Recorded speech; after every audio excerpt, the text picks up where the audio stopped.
get up. And on the way up, we're going to bite a kneecap off, all right? And we're going to stand up, and then it's going to take 2 more shots to knock us down, all right? And on the way up, we're going to take your other kneecap, and we're going to get up, and then it's going to take 3 shots to get us down.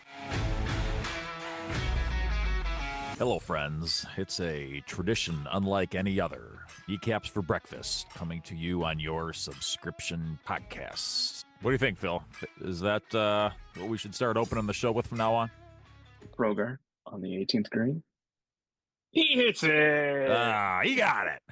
He got it. You know what? There's a reason why golf announcing stays on the golf course. We'd like to be using our natural voices here. So, Masters ended today as we're taping. Congrats to Rory McIlroy finally getting the monkey off his shoulder, getting the career Grand Slam. Yeah. Awesome accomplishment. First time that's happened in 25 years, going back to when Tiger Woods did it in 2000. So, pretty phenomenal stuff. And it took a little bit of overtime, to borrow a football terminology. It did, yeah. So I think 2018 was the last time they had a playoff round too. So good stuff coming out of Augusta. And of course, the Masters wrapping up means NBA and NHL playoffs are on deck here in the NFL draft. Under 2 weeks to go. Absolutely. That's going to be a big focus of our show here today, the NFL draft, which is 10 days away, if you can believe that. But in any case, not Jim Nantz coming to you. This is Vince Progar along with Phil Byrne, who is decked out, ready to go in his Detroit Pistons attire. So getting ready for the aforementioned playoff push, which is going to take place later this week. We are going to make our focus of this show, as I said, the NFL draft. So that way, next week, which will be our final episode before the draft, we'll be able to touch on some last-minute rumors and touch up a few things and maybe make it a little bit more Lion-centric. But anyway, Phil, it's always exciting leading up to the draft because there's always the air of what are they going to do versus what should they do, and it seems like it's not always one and the same. No, it's not. And I think the wild thing about the NFL draft and why it's one of my favorite TV events, at least the first round, I think second round, you still want to probably watch it. But once you get into third round, it gets a little, too good for its own britches, I guess. But at least in that first round, I think the thing that always throws a monkey wrench in there, who's going to be that first team to go against the grain and either pick a quarterback higher than, was kind of anticipated, or maybe a player that comes out of left field. And the dominoes that happen after that, right? So like last year, around this time, think about what the Atlanta Falcons were doing, right? They signed Kirk Cousins in the offseason. We thought that was the direction they were going with quarterback. And all of a sudden they zagged, everyone zigged, and they selected Michael Penix Jr. in the first round. So I think 8th overall. Yeah, and that was the long-term play. So as it turns out, the big move that they made in the offseason was just the Band-Aid move or the bridge move. So you never really know. You never really know. And, obviously a quarterback going off the board earlier and earlier usually means if you're not in the market to draft a quarterback, the Lions – better players are going to start to fall to you, so it really makes it quite interesting. So it is a great kind of event to watch on TV and one that, I think there's a little bit of a lull in the off season, but from free agency to the draft, but by the time the draft comes around, it's always a good time to watch it. 100%. So next week we will get to the final version of the Phil Byrne Ever Dangerous mock draft. And that will be the putting it in stone. That's what we're sticking with. But we're going to give you a week off from doing your official mock draft. And what's kind of unique about what you see on all these mock drafts is it's always from the perspective of what are they going to do. Mm-hmm. I have a different spin that I want to throw out to the masses here, and that is what should these teams do with their pick. So we'll go top 10. Okay. And we'll hit on the Lions and then the other two teams in the division that will be the Packers and the Vikings. So let's go right into it. So with the first pick in the 2025 NFL Draft, the Tennessee Titans select, as far as what they should do, nobody. I think the Titans would be better served trading out of the pick altogether.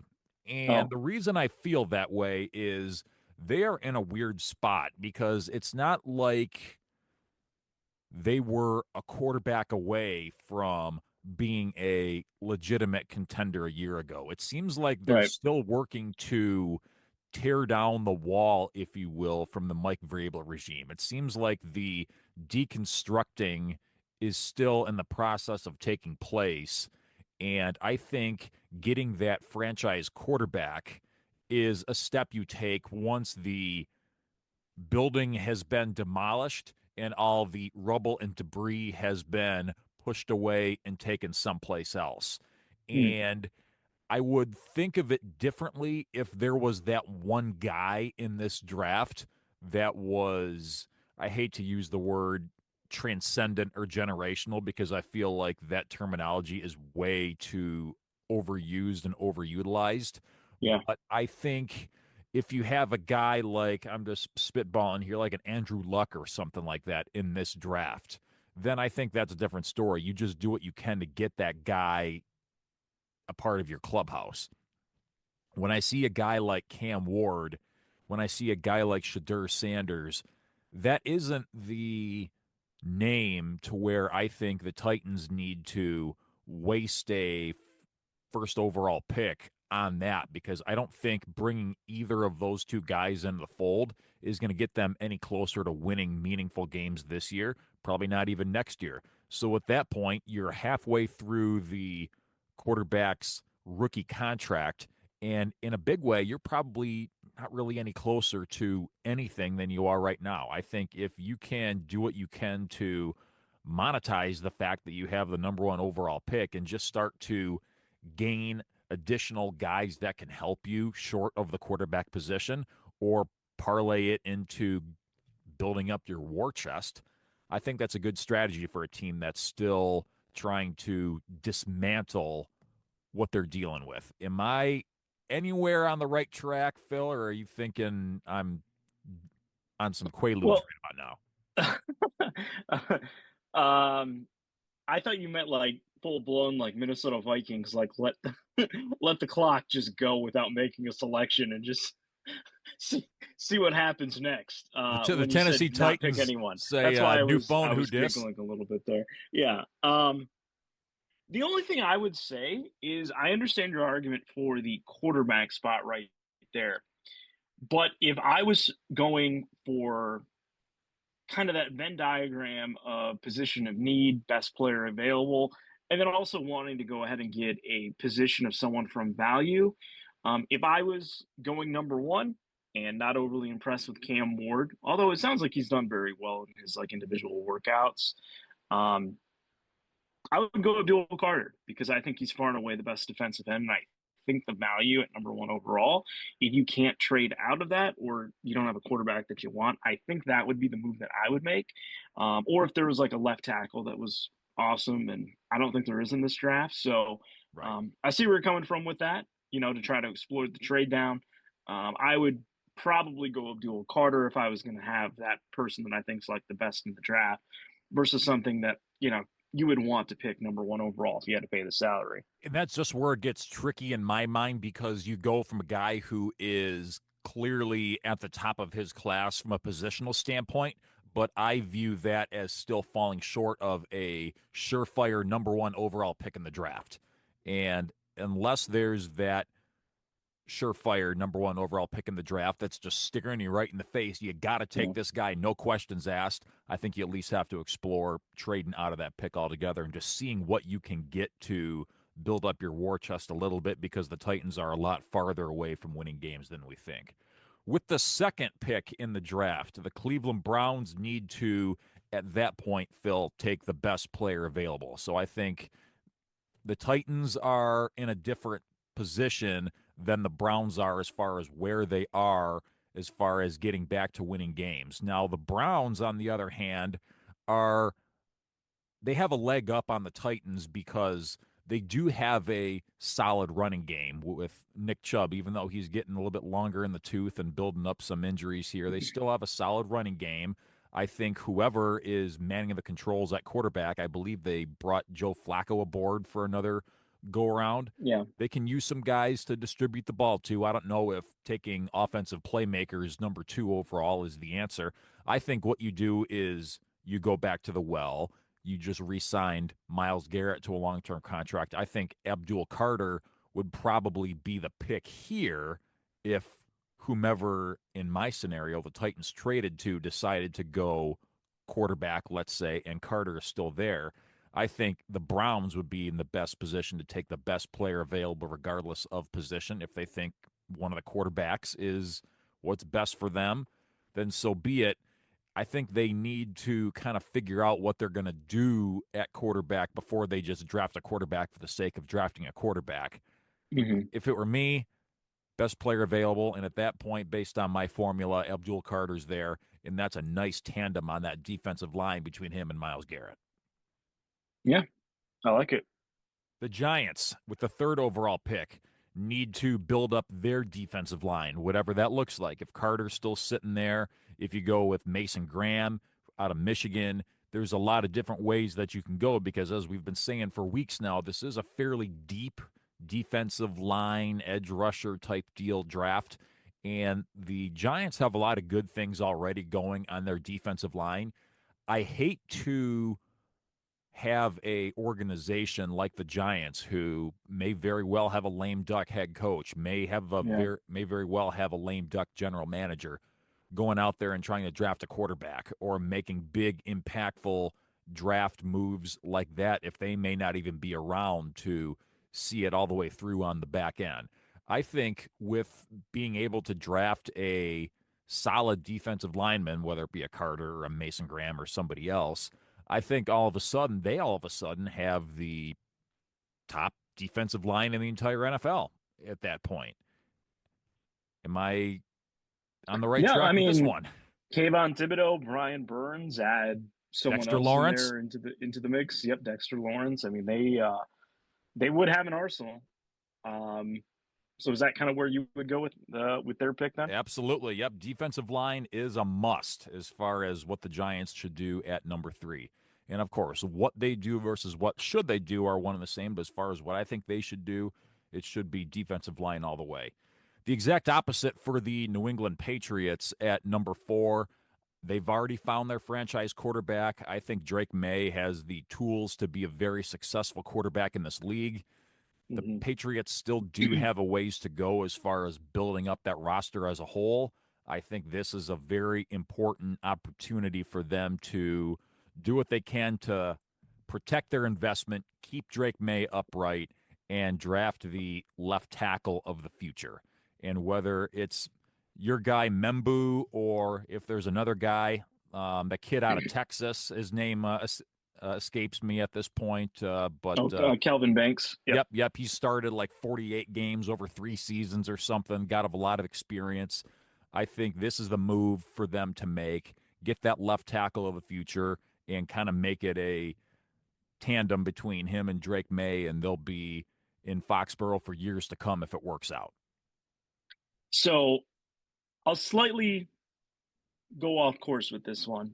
If they're picking at pick 4 and Travis Hunter is still available, I think it would make a lot of sense because I think most people are going to view Travis Hunter, even though it's a receiver, right, to be more of a surefire to be on a Pro Bowl caliber than any of these offensive linemen.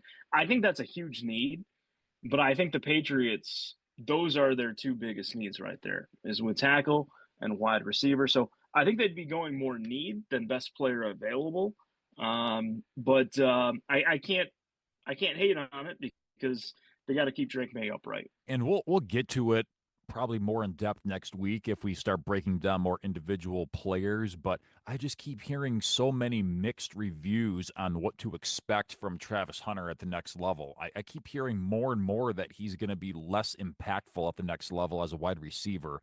and maybe a little bit more so as a defensive back. But it's just so hard to craft a plan around, hey, do we go all in on Travis Hunter expecting help on offense if it winds up he's not even going to be that good at the next level as an offensive player? It's That's why they pay these guys the big bucks, of course.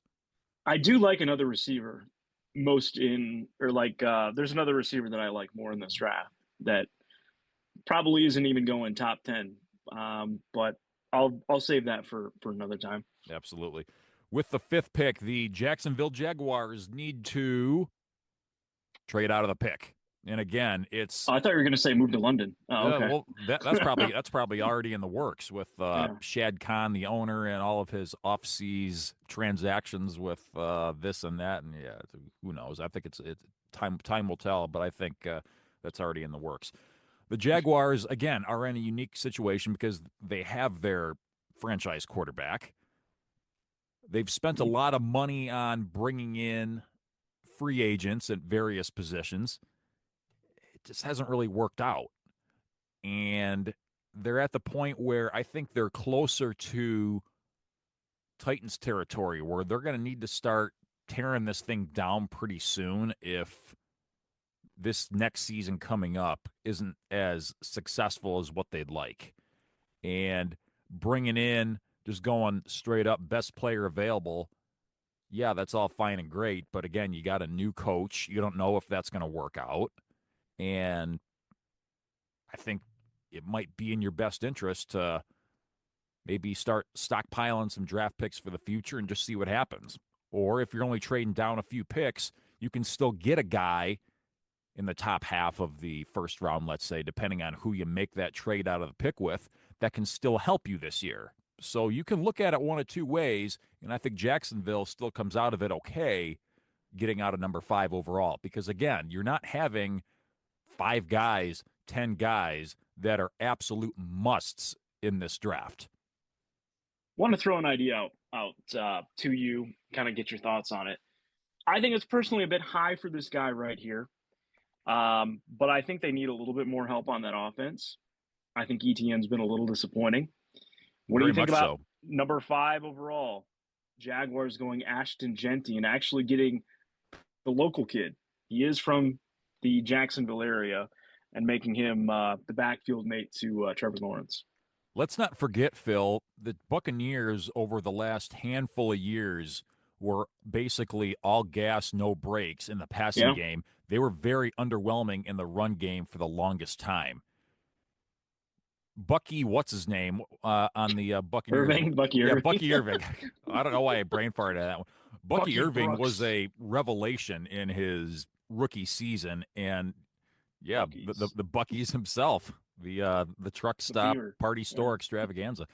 The run game for the Buccaneers took off like crazy a season ago, and the guy in charge of that was offensive coordinator Liam Cohen, who is now the head coach of the Jaguars. Duval had to do that. So I like the idea, Phil, because I don't think it's any coincidence that the Buccaneers made their greatest strides in the run game, probably more so than they had in the last 20 seasons under this new offensive coordinator. Now he's the head coach in Jacksonville. He might be onto something there. Yeah. With the 6th pick in the 2025 NFL Draft, the Las Vegas Raiders need to get a guy that is going to draw attention. I think the acquisition of Geno Smith as the quarterback didn't do a whole lot to draw the Las Vegas-ly attention to the Raiders. I don't think hiring 74-year-old Pete Carroll to be the head coach of the Raiders really conjured up a whole lot of sex appeal. I understand that the Raiders don't have a whole lot of hometown, homegrown fans out there. So because of that, you need to do what you can to put some rear ends in the seats. So whether that's going out and getting Ashton Jeanty if he's still on the board as your Heisman Trophy runner-up running back, whether it's Travis Hunter if he's still on the board, whether it's Yeah. Shadur Sanders if he's still on the board. I understand that Geno Smith was just signed to a contract extension, but contract extensions mean about as much as a note written on a piece of scratch paper with personalized stationery with your name on it. So whether it's anything like that, I think the Raiders just need to do something that's going to conjure up a little bit of excitement for the most exciting city in the United States. Yeah, so I know I mentioned him the pick before, being Ashton Genty. I still think Jaguars probably don't make it, where a running back goes top five. We don't see that too often. I think the Raiders, if he was there, I think they would go Ashton Genty with this pick. So, yeah, I think that's a good start there for that team. At seventh, I think the New York Jets need to keep the pedal to the ground on defense. We all know that Aaron Glenn is the new head coach, and they do have a lot of nice pieces led by arguably the number one corner in the NFL, Sauce Gardner. I think that Glenn is going to continue to work to try and build this unit in his image. So whether that's trying to find a guy that's going to be the Robin to the Batman of Sauce Gardner, because obviously we know that Aaron Glenn likes working with the secondary probably the most. You got to think maybe he goes that route. You got to think maybe he starts to work on the defensive line a little bit and making the Jets a dominant unit. We all know that offense is kind of up in the air. We don't know what they're going to do at quarterback. We know that they did sign Justin Fields to a contract.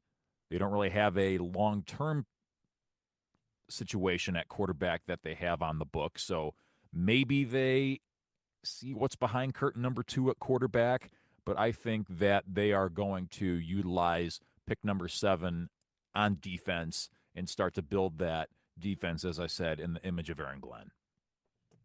No, I think that's exactly what he's going to do. And now that, he's probably going to be able to get more of the guys he wants in there.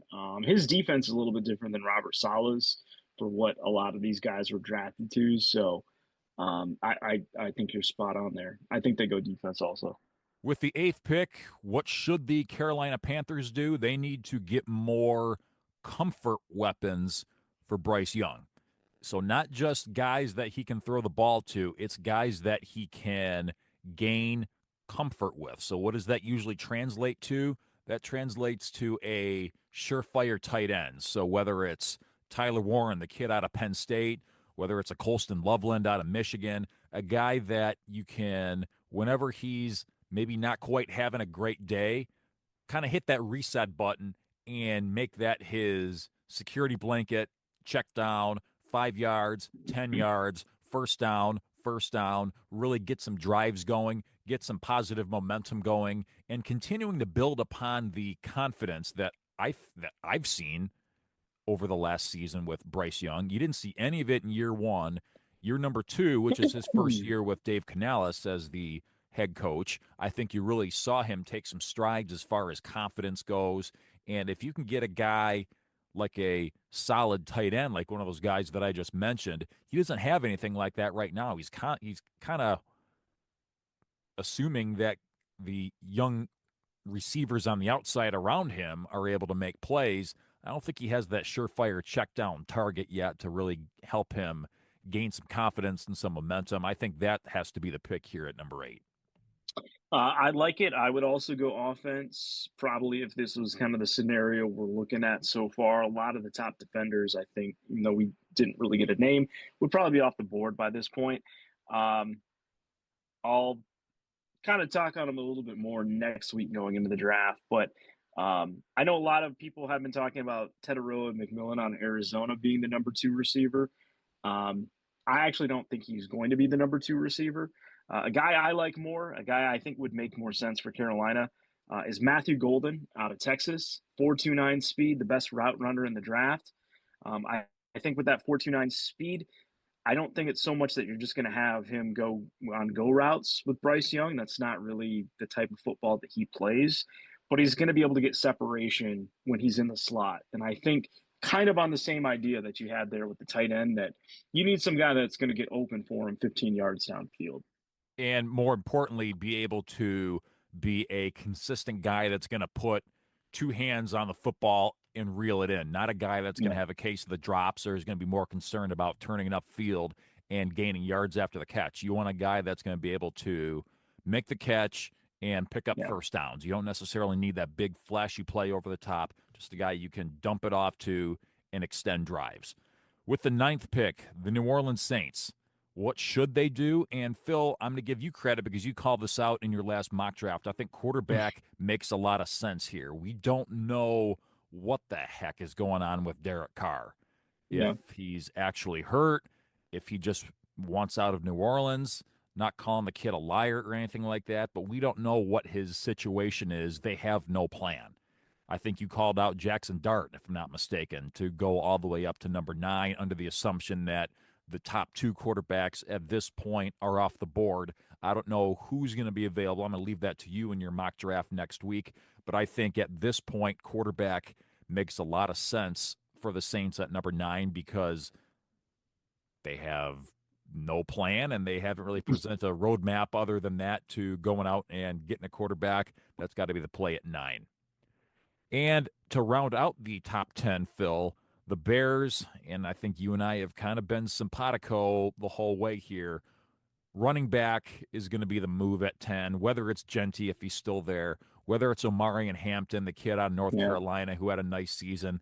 I think that's the one thing on offense that Ben Johnson is missing. They did enough in the offseason to at least make tangible improvements on that offensive line. I think Caleb Williams has the weaponry to distribute the ball to through the air. The ground game is going to be the glaring weak point on draft night. I think they use that number 10 pick to help out that offensive backfield. No, I like it. I think that's 100% where the Bears go. I don't think it would make a lot of sense for them to go receiver, even though it was kind of mixed results with some of the bets that they had last year. So, and I don't even think Rome Odunze really had all that good of a season. But, I think that would be the pick. So it probably would be Amari and Hampton, I think, based on projections. How your first top 10 went there. Yep, for sure. So now that we've navigated the top 10, I will just hit on the Lions and the divisional opponents real quickly here. So the Packers, who are not picking until, I believe, number 21 overall, if I'm not mistaken, the Packers need to get younger in the secondary. And we all know that the Packers are, in a way, like the Lions. We called that out about a month ago on this podcast. And they are very much a franchise that likes to do things through the draft, stay as young as possible at these position groups, develop their own guys, sign their own guys, or not sign their own guys and just draft their replacements. So that's kind of the cycle that the Packers stay in. The one position, I think, where they sort of started to devote more of their resources to free agency and outside help, if you will, was the secondary. And we kind of saw some mixed results with that, whether it's guys underperforming, whether it's guys who are chronically injured and have been the last handful of seasons. I think maybe you hit the reset button and start to devote some of these draft resources to kind of building up that secondary a little bit. I like it. I don't know who went in those picks between, but one guy that if I was a Lions fan, I would watch out for if the Packers are going secondary, because I think he would be an instant starter for them. Malachi Starks from Georgia. He has a lot of Brian Branch similarities and comparisons from what I've heard. So that would be one that I would try to hope doesn't happen with the Packers. And either way, I think we can all agree that the Jair Alexander experiment has to be over and done with Green Bay, because I think he's played about as many games in the NFL as you and I have over the last probably 12 or 13 weeks of the season, the last couple of years. So I think that's what the Packers that's going to be in their best interest at their pick. The very next pick is the Minnesota Vikings. This was a tricky one for me to figure out what they should do because I think they had a very successful offseason up to this point. They were very aggressive in the free agent market. I think a lot of their young players that they do have, both on offense and defense, are probably ahead of schedule. And I think we saw that reflected in how they performed last season. And they were the season finale away from getting the number one overall seed in the NFC. And I don't really think that was a fluke. I think the Minnesota Vikings, assuming they get the quarterback situation figured out, whether it's going to be J.J. McCarthy or whether it's going to be somebody else, I think we're still waiting on Aaron Rodgers to figure out what the heck he's going to be doing this coming season. But as long as they can get the quarterback thing figured out, I was a little stumped as far as what they should do. So what I wound up going with is get some younger interior defensive line help. I know they went out and got Javon Hargrave. I know they went out and got Jonathan Allen. These guys aren't going to be in those positions forever. And if you're a young team like Minnesota who has intentions upon being right up there at the top of the NFC year after year, I think something like the interior defensive line is something that's important. And we saw just how important it was. The Lions averaged 6 yards a carry against them in the season finale, and that's arguably what ended things, all Sam Darnold jokes aside. If you don't give up 6 yards a carry to Jahmyr Gibbs and the Lions, things may wind up a little differently. Last but not least, what should the Lions do with their first round selection? Trade up.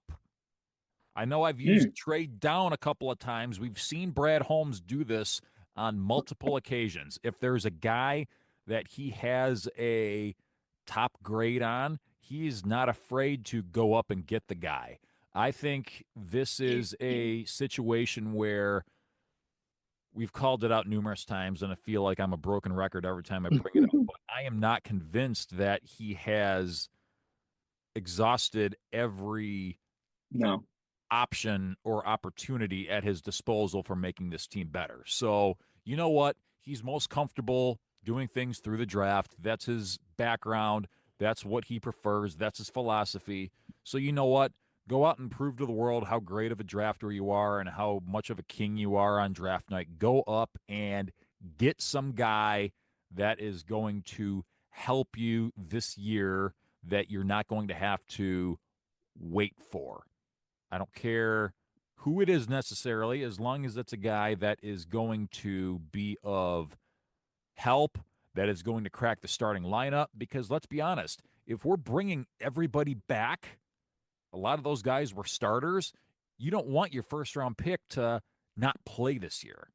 So go up and get a guy that's going to start immediately, that's not going to have growing pains. I don't care how high up you have to go to get this guy. I don't care what you have to give up to get this guy, because he's going to be playing for essentially peanuts and Cracker Jacks the next 5 seasons. So if it means you got to take it on the chin up front and not have to worry too much on the back end as far as what you're paying the guy, that's fine enough for me. Trade up and get a guy, preferably on the defensive line, that's going to start and be effective right away. I like it. I think it's the move. What would it take? Where do they want to trade up to? Are quarterbacks going to fall to make it a little bit easier to trade up? I think these are the questions we'll have to figure out once we start getting maybe outside pick 6 or 7, when the picks start coming in a little bit. I don't think the Lions should trade into the top 5 or anything like that. I don't think that's going to be worth it. And I don't think they need to. I think there's enough players available past that top 5 where I think you've got guys that are going to fit that criteria that I laid out. Exactly. Yep. You're listening to this episode of Kneecaps for Breakfast. Vince Progar kicking it with Phil Byrne. Glad you could be with us as we are 10 days out from the NFL draft. Also want to take a moment to wish our very own head coach of the Detroit Lions, Dan Campbell, a very happy birthday. Oh, Here's to very another cool. healthy and successful year around the sun to Mr. Kneecap himself. Yeah, without him, we Wouldn't have a wouldn't have a podcast. show. We wouldn't have a show. I mean, we'd still have a show, Phil, because I know this is something that you and I have talked about for a lot of years on and off, but I can tell you for certainty it wouldn't be called Kneecaps for Breakfast. If Matt Patricia was still our coach, okay, that's a It'd dark be, rabbit hole. We're not going down that one. I'm sure it'd be something Grimace related, but that's about as best as I could do as far as that goes. But luckily, we don't need to worry about that because that's so if he's Grimace, is Quinn the Hamburglar? Is that how that works? Yeah, there something like that. Yeah, okay. Because God knows he's not Ronald McDonald himself. All right, we're losing cabin pressure here. Yeah, so we are. Back on track, Phil. So we spent some time earlier talking about what should the top 10 and what should the NFC North do with their first round draft picks. The focus of your mock drafts up until now has been confined to basically the same, the top 10 plus the NFC North. You're going to take it a step further and figure out what we're doing on day 2 and day 3. So I am curious to hear what your insight is as we sit 10 days out from the start of the first round, Phil. Yeah. So I'll kind of preface by this. I completely agree with what your sentiment of the Lions' direction for what this draft needs should be. I would be cowbell? so bold. I would say I would be so bold to say I think they could almost use a double up on that defensive end spot as well, where you would have, your first pick be defensive end, and then whenever you get back into it on day 2, you go back to the well, and you make it work. The Lions did this with the cornerback position last year.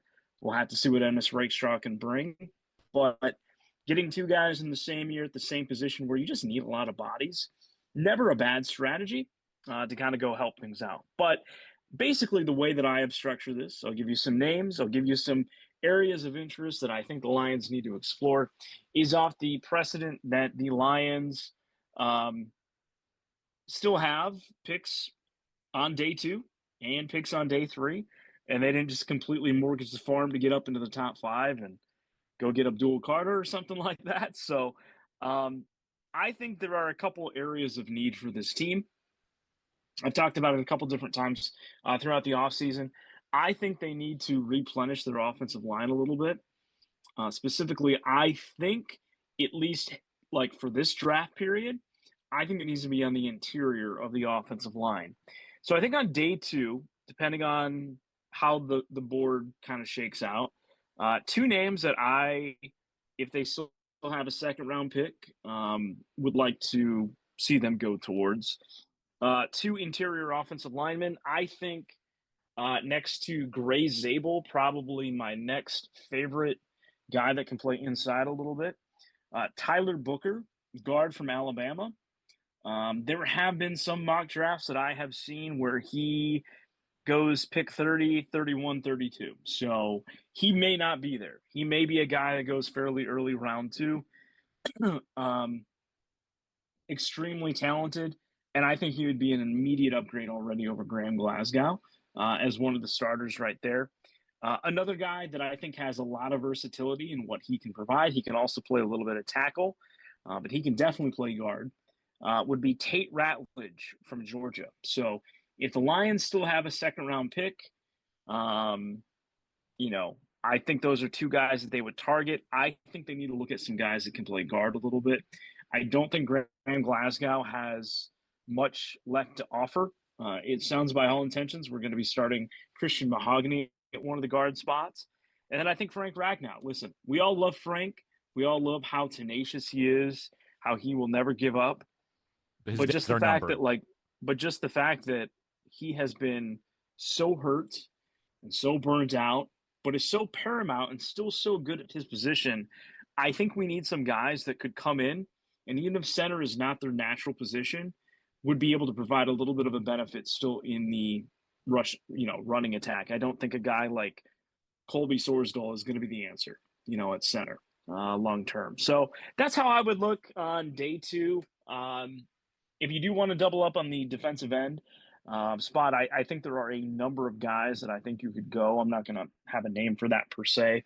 But if they go offensive line, I think you do need some help on the interior of that offensive line. So again, Tyler Booker, guard from Alabama, and Tate Ratledge, a guard tackle combination from Georgia. So day three, we have addressed both offensive and defensive lines at this point. If it's kind of gone to plan, I think there's two different positions that you can go and get some good depth pieces. And I think that's really all you should be looking for on day three. You don't want to go ahead, find a guy that you think can be a starter. Two guys that I really like for day three probably wouldn't be in the 7th or 6th round. So I guess we're talking 4th or 5th round, depending on how the picks go. The first one is going to be some help at the safety position. Reminder, Ife Melifonwu is no longer on this team. He signed a 1-year deal with the Miami Dolphins. I think we loved having him as like a third safety on this team. But I think the Lions do need to address in the draft a guy that can play behind Kirby Joseph and Brian Branch. And again, we do have to figure out a contract for Kirby Joseph at some point here if we're going to keep him. But a guy that I like is R.J. Mickens, a safety out of Clemson. His dad was Ray Mickens and played for the Jets, I want to say, in the late 90s. He offers a lot of versatility at both safety spots. He can do a little of it all. I wouldn't say he's great at any particular thing, but he is a guy that you just have a gut feeling when you watch him play. He would be able to, if we did have an injury to one of those guys, he would be able to start a couple games if needed be. I think he is going to be one of these guys that you're going to see year 2, year 3, like he will be a starter in the NFL. He has that kind of different caliber, but a lot of teams don't really value safeties, I think, as much as they would cornerbacks. So that's why that could be a good value pick on day 3. And then I also think, it seems kind of crazy because, again, you think this offense and it's humming around and, you got some good players in there. One guy that I would address is at the receiver position. And a guy that I've liked for a long time. Now, he is injured, and I think it has impacted his value a little bit. But he is a great athlete. He's got a great work ethic from all intents and purposes from it. Is Torrey Horton from Colorado State. He's about 6'1". He can run. If he was healthy and he would have actually played the majority of the year, I think this is a guy that probably would have been like a 2nd-round pick. But he's probably a guy because he got injured. And it is so not like a deep receiver class, but once you start getting past, the top 2 guys, there's a lot of, how is this player going to look on this team's board versus the other? So I think Torrey Horton would be available on day 3 from Colorado State, the talented wide receiver. And if there's one thing that we do know, Phil, it's that Brad Holmes loves him some guys that are coming off injuries. Yeah, I think the thing with him is it's not like it's devastating. I forget what it was. I think it might have been an ankle injury or something like that. Something that he can rebound from, but he missed a good portion of the year and just didn't really have a senior year to I think some people thought he might. And there's another thing that you pointed out, Phil, in your assessment, which I think this is all great intel by you, pats on the back all around. Something you said resonated with me, and that's a lot of teams don't necessarily value the safety position. And that got me to thinking that was something that was very present in Aaron Glenn's scheme. It was very safety driven, very safety dependent. The question is are we going to see that same level of commitment to the safety with Kelvin Shepherd? I know that they did work together on the defensive staff the last couple of seasons. But how much of a shift in philosophy and alignment are we going to see with Kelvin Shepherd at the controls versus what we saw with Aaron Glenn? Is he going to make a commitment to building up the war chest at the safety position? That's going to be what I'm curious to see. And I think what we do see in the draft is going to give us a lot of clues as we head towards the season of just what that defense is going to look like, because as of this point, we're not entirely sure. No, we're not, and I guess the same could be said to some degree on offense, although it sounds like Dan Campbell probably wants it to be, you know, pretty similar to what we've had, but schematically, things could change on either side of the ball. So knowing what we know with where the roster is and kind of those depth pieces, I think that's what you're looking for when you get to day 3. I think both those guys that I mentioned there, again, they're not going to be 7th round picks. Probably both aren't going to be around in the 6th round. But guys that, depending on if you pick in the 4th or 5th round, would probably be some pretty good value there. And of course, you can't sleep on day 3 of the draft altogether, because as we know, if there are general managers and front offices that are really good at what they do, and as much as I knock Brad Holmes in the front office for not being as aggressive as I'd like them to from a pro scouting standpoint, they are very good at what they do from a drafting and collegiate scouting standpoint. And the likelihood of them finding somebody deep into day 3 that is going to make an impact of some persuasion for this organization is pretty good. So it definitely is worth watching what the Lions do on day 3, because you never know who one of those players that they wind up drafting might wind up being 2, 3, 4 years down the road. So kind of going off that point exactly, Howie Roseman and the Philadelphia Eagles, I think you look at that defense and how he assembled it, it's a lot of guys from Georgia. It's a lot of guys from Alabama. And those were where the Eagles were going in the first round, the last couple of years. Yes, they went with the cornerbacks who weren't from Georgia and Bama last year. But Zach Bond, who was maybe the MVP of that defense, when all was said and done, he was not picked in the first round, right? No. So, once you start getting past rounds 1 and 2, and you're getting them in more unfamiliar territory, this is where these general managers make their money.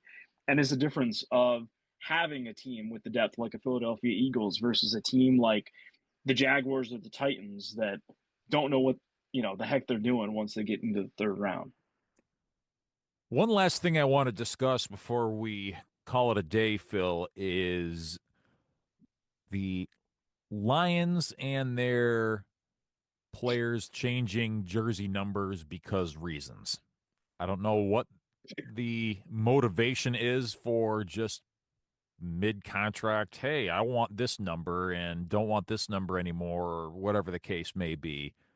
But here's what we're looking at, Phil. So you have Jahmyr Gibbs going from the 26 that we all know and recognize him as to number 0. So Jahmyr Gibbs will be at the very top of the roster from a numerical standpoint. Jameson Williams goes from number 9, so he no longer has to share a number with that kid out there in Inglewood, to now number 1, which is the jersey he wore in college, I believe. I believe he was number 1 at Alabama. Terrion Arnold gave his number 0 jersey to Jahmyr Gibbs. He will now be number 6. Ennis Rakestraw goes from number 15 to number 9, Jameson Williams' old number. Tim Patrick moves from number 17 to number 12. And some of the lesser-known guys on the roster, Maurice Norris moves from number 40 to 26, former number of Jahmyr Gibbs. Al-Qadim Muhammad goes from number 69 to 96, just flipping the numbers around. Maybe he got tired of all the 69 jokes. I'm not sure what all goes. Did he get stuck in Lansing in the 69 to 96 interchange? Like, what's going on there? He must have taken a wrong turn up in Lansing there. Yeah. And finally, Broderick Martin goes from number 98 up 1 number to number 99. Phil, what I want to know is, how necessary is this? I mean, we all know that apparel and jerseys, let's say more in specific, are not inexpensive investments to an NFL fan. So let's No. say you dropped good money on a brand spanking new Jahmyr Gibbs jersey when the Yes. Lions changed the style of their uniforms a year ago. Now that jersey is, by all intents and purposes, obsolete. Like, at some point, is this even necessary? What are we doing here? Well, I think what's crazy about that is you basically had at the top of that, you said Gibbs decided to be 0. 26 is now, who did you Maurice say? Norris, a guy who's probably going Who? to get relegated to the practice squad. What position does that guy even play?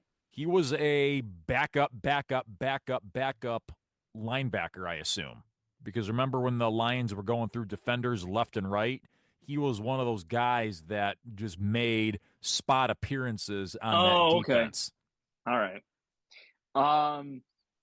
But then you had Terry and Not to be Arnold. confused with Maurice Morris, the backup running back for the Seattle Seahawks approximately Momo. 15 seasons ago. Yeah, yeah. Actually, I I don't think know. Maurice Morris had a cup of coffee with the Lions organization, if I'm not mistaken. I think you may be right. Yeah, it doesn't make any sense. I think, unfortunately, there's a lot of kids out there. I think Gibbs and JMO, probably two of the more popular jerseys for kids, also. That now, all of a sudden, do they get new jerseys this season? If I'm their parent, it's like, nope, you're wearing it. Congratulations, you have a special commodity now because it's going to be, the year that it was purchased, I guess. But yeah, it's just kind of unfortunate. As a NFL franchise, do you even consider coming up with a program like, hey, you know what? We get it. We know that you're a loyal fan who spends a lot of money with us. Maybe even confine it to season ticket holders only. I'm not Yeah, sure what the solution is. Do you come up with a program where you can trade in your old jersey? yeah. We give you like 50% of what you paid for it to the purchase of a new jersey, and we just ship whatever ones you traded in off to the kids in Nicaragua, like the Super Bowl runner-up champions apparel, something like that. Is that the solution? I want to say Fanatics actually does have like a jersey buyback program. Um, I think it has to be purchased in the last year. It has to be through the website.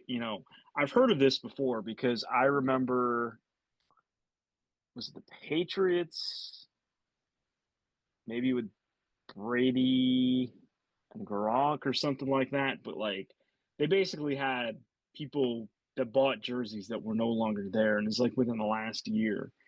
And a team honored where I don't think they were able to get like a full brand new jersey, but I think it was like 50% off or something like that to get their new players a jersey. So I have heard that this is something that has been out there in the past. I think the weird thing for the Lions is like these guys are still on the team and it's just number changes. But Yeah. at least with JMO and with Jahmyr, I mean, those are two of the more popular jerseys that I would have to say. Maybe even Terry and Arnold, I guess. I It don't, just I don't seems like know, it's going to but piss off a lot more people than what it's worth. yeah. And you think about it, how many Red Wings do you know that have changed jerseys midstream? How many Tigers players do you know that have changed jerseys midstream? The one that comes to mind for the Pistons is Rasheed Wallace changed from 30 to 36. Yeah. But other than that, I can't really think of anybody. This is very unique as far as I rattled off, half a dozen players that in the same offseason decided to just change their jersey because reasons. This seems a little unbelievable to me. And just listen, I love Jahmyr, but 0 for a running back, that is a very, very strange number to have out there. It even seems strange in basketball, I guess, but to have your starting running back be wearing the 0 jersey, I don't know. Hey, Here we you are. know what? I guess Get 0 off my and lawn. I guess zero rhymes with hero, I guess. So I guess maybe he gives 0 Fs. I Yeah. don't know. Yeah. All right. Before we That's what I'm continue going with. but before we get off the rails once again, we're going to call it a day here on this episode of Kneecaps for Breakfast. Great stuff, Phil, by you on the draft, and we're going to get back into it on our next episode of Kneecaps for Breakfast, our final episode before the 2025 NFL Draft. We're excited for that, and we're excited to see you back here next week. For Phil Byrne across the way, Vince Progar saying good morning, go Lions, forward down the field, over and out.